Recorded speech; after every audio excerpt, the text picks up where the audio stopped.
Good morning, students. I hope that you all are fine and doing well. So students, in SST we were doing chapter number 3, institutional representation of democracy in civics, and as I have already told you about universal adult franchise. Now, what is universal adult franchise? It means when all the adults of your country, okay, adults means all the persons who are 18 years old or above 18, okay, so they get the privilege of voting in elections. Okay, they have the right to vote. That is called universal adult franchise. Means हमारे India में या हर जगह पे 18 साल से जो बड़े लोग हैं उन्हें हम एडल्ट कहते हैं, उन लोगों को ये राइट है, हक है कि वो वोट कर सकते हैं इलेक्शंस में, and this is called as universal adult franchise. I also told you about elections. Election is a procedure through which people can elect their representatives by voting them to run the government. So elections में हम जो लोग होते हैं हम जाके vote करते हैं एंड हम अपने कैंडिडेट को अपने फेवरेट कैंडिडेट को सिलेक्ट करवाते हैं and then they run the government. So election is that procedure. And I also told you what is the importance of elections. जब elections होते हैं सो हमारी सोसाइटी के हर इंसान को each person enjoys that right to vote, to participate in forming the government. सरकार बनाने में सब लोग पार्टिसिपेट करते हैं. सिमिलरली व्हेन इलेक्शंस हैपन, अलग अलग लोग आके हमको परसुएड करते हैं कि हमें वोट कीजिए. They throw up many issues also. Elections की वजह से क्रेडिबिलिटी रहती है. एक क्या होता है, हर गवर्नमेंट को पता है that after 5 years elections will take place, and अगर 5 years में गवर्नमेंट अच्छा काम नहीं करेगी सो नेक्स्ट टाइम हम लोग उनको वोट नहीं करेंगे. So for these reasons the government also tries to give their best so that every time they come out to be the new government. So elections are very important in a democratic form of government. So हमारे जो India में elections होते हैं they take place every 5 years. हर 5 सालों में हमारे elections होते हैं.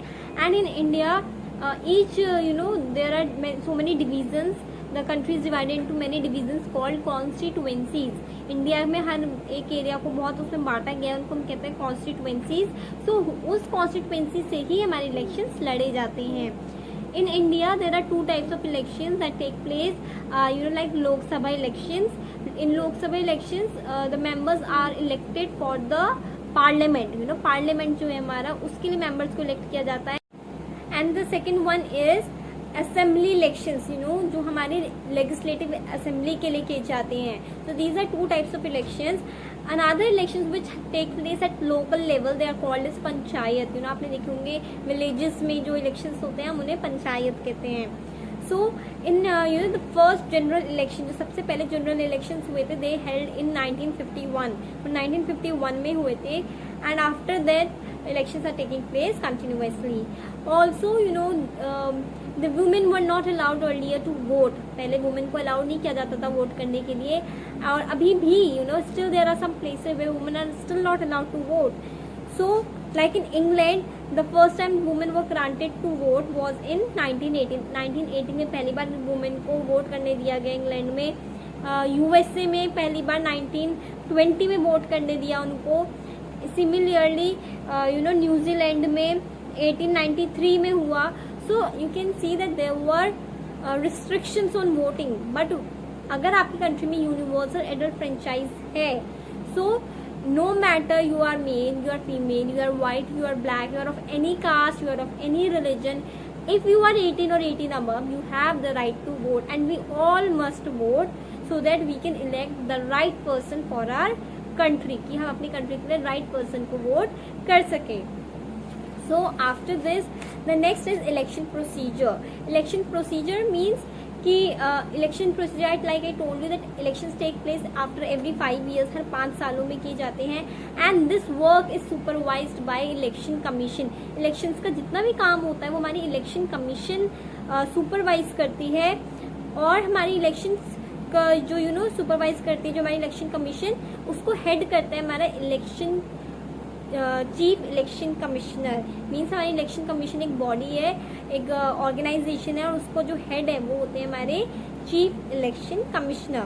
Now this chief the election commission announces the date of elections and they ensure that the elections take place smoothly.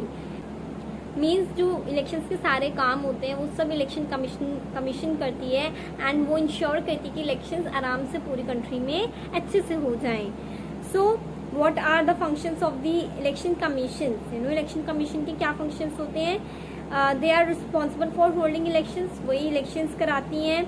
Okay, it also directs and supervises the elections conducted for the office of president या vice president के office में जो भी elections होते हैं वो भी election commission ही कराती है. Election commission prepares the voters list आपने देखी होगी ना. वोटिंग करने से पहले सब आपके घर पे आते हैं, पूछते हैं आपके घर में कौन है, कितने लोग हैं, मेल है फीमेल है, कितनी एज के हैं. सो एक वोटर लिस्ट प्रिपेयर की जाती है कि कौन कौन कंट्री में एलिजिबल है वोट करने के लिए. सो वो भी हमारी चीफ इलेक्शन कमीशन कराती है. अब फोटो आइडेंटिटी कार्ड एक वोटर आईडी कार्ड आता है, वो भी हमारी इलेक्शन कमीशन ही कराती है.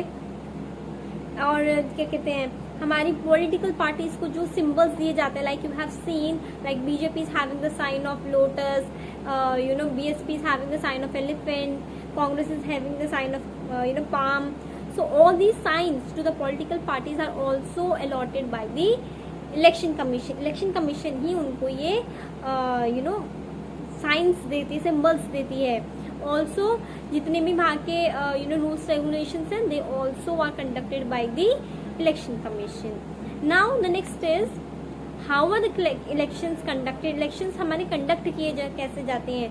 तो the first the process is by choosing the candidates. हर पार्टी अपना कैंडिडेट चूज करती है कि हमारी पार्टी से कौन सा कैंडिडेट जाएगा, या अगर नई पार्टी बनाई है तो उससे कौन सा कैंडिडेट जाएगा. और वो अपनी नॉमिनेशन के लिए फाइलिंग करते हैं, अपने पेपर्स फाइल करके आता है नॉमिनेशन के लिए. Then candidates also fight election independently. कुछ कैंडिडेट्स ऐसे भी होते हैं जो पार्टी से रिलेटेड नहीं होते हैं, वो अकेले खड़े होके इलेक्शंस लड़ते हैं. They are called as independent candidates. So वो किसी पार्टी को रिप्रेजेंट नहीं करते हैं. नाउ एक बार जब ये once they have filled the nomination papers, जब इन्होंने एक बार नॉमिनेशन पेपर्स कर दिए, इनके जो पेपर्स है स्क्रूटिनी के लिए जाते हैं, चेक किए जाते हैं कि सब डिटेल्स सही है नहीं है. और एक बार स्क्रूटिनी जब हो जाती है, each candidate is given time to withdraw his name. हर पार्टी को, हर कैंडिडेट को टाइम दिया जाता है थोड़ा सा कि वो अपना अगर चाहें तो नाम विड्रॉ में से करा सकते हैं if they are not interested in taking part in elections. So like this it continues. उसके बाद कैंपेनिंग की जाती है, अलग अलग जाके जगह पे वो लोग अपने आपने देखा है ना, शो करते हैं कि हम आपकी कंट्री के लिए ये करेंगे, हम ये करेंगे. सो उसके बाद ये सब किया जाता है. So what is campaigning. Campaigning is the process in which the these candidates persuade people, ये अपने लोगों को, अपनी कंट्री के लोगों को परसुएड करते हैं कि आप हमारे लिए आके वोट कीजिए. So that is called as campaigning. Now the next is election manifesto. What is election manifesto. It tells about the public party's commitment. जैसे जब कोई भी पार्टी जाती है अपनी फाइल्स नॉमिनेशन के लिए देती है, सो वो एक मैनिफेस्टो प्रेजेंट करती है पार्टी कि हम अगर गवर्नमेंट बनेंगे हम क्या क्या करेंगे, हम रोड्स बनाएंगे, हम ये करेंगे, हम इतना पैसा यहाँ खर्च करेंगे. सो एक तरीके से वो एक अपना पोर्टफोलियो दिखाती हैं that what they are going to do for the country's development if they become the government. So that is called as election manifesto. Okay, so election manifesto also pledge a very important part, okay, to be the part of the new government. So election commission जो होता है वो last date बता देते हैं nomination के लिए, और फिर सब पार्टीज अपना वहाँ पे नॉमिनेशन के लिए पेपर्स फाइल कर देती हैं. After that they do election campaigns. वो अपने सपोर्टर्स के साथ जा जाके, जैसे हर पार्टी अपने लिए वो दिखाती है कि हम ये करेंगे वो करेंगे, अपने फ्लैग्स लेके जाती है, रैलीज निकालती हैं. So these are things are done. Now voter ID cards, voter ID cards are those through which we vote. हम वोट अपने वोटर ID कार्ड्स के थ्रू ही करते हैं. वो हमारे इंडिया में 1933 से 34 में बनने शुरू किए गए थे. So please remember it. Next is political parties. Now what is political party. Political parties are organize form of groups, कि जो लोग एक जैसे सोच रखते हैं, बिलीव रखते हैं, वो लोग एक अपनी ग्रुप बना लेते हैं and they become a political party. उनको एक सिंबल दिया जाता है, एक नेम दिया जाता है. उनका पर्पस क्या होता है कि अपने देश के लिए काम करना. Okay, so they serve as a link between the citizens and the government. जो सरकार है और जो लोग हैं उनके बीच में पॉलिटिकल पार्टी लिंक हो जाती है, काम करती है। सो ये जो पॉलिटिकल पार्टीज होती हैं दे कैन बी नेशनल और रीजनल। नेशनल मीन्स जो पूरे कंट्री पे है, जैसे कि बीजेपी पूरी कंट्री की है, और हमारी हो गई कांग्रेस हो गई। Okay, these are the parties which play for the national level, but there are certain parties which are regional. Regional means जो एक पर्टिकुलर स्टेट के लिए होती है या पर्टिकुलर जगह के लिए होती है। For example you can say like the example is given Andhra Pradesh. Andhra Pradesh की एक पार्टी है तेलुगु देशम। सो ये सिर्फ वहीं पे है, आंध्र प्रदेश में। It does not take participate in the general election. जो हमारी कंट्री के प्राइम मिनिस्टर वाले इलेक्शन होते हैं वो उसमें पार्ट नहीं लेती हैं। और लाइक तमिलनाडु की हो गई ऑल इंडिया अन्ना DMK। सो AIDMK AIADMK ये पार्टी जो है तमिलनाडु की है। पंजाब की एक पार्टी है Shiromani Akali Dal. So these are certain regional parties जो एक स्टेट की होती हैं। So there are certain parties also जिनके नेम्स दिए गए हैं, सिंबल्स हैं, like Indian national Congress INC, उसका सिंबल है hand. Bharatiya Janata party BJP जिसका सिंबल है लोटस।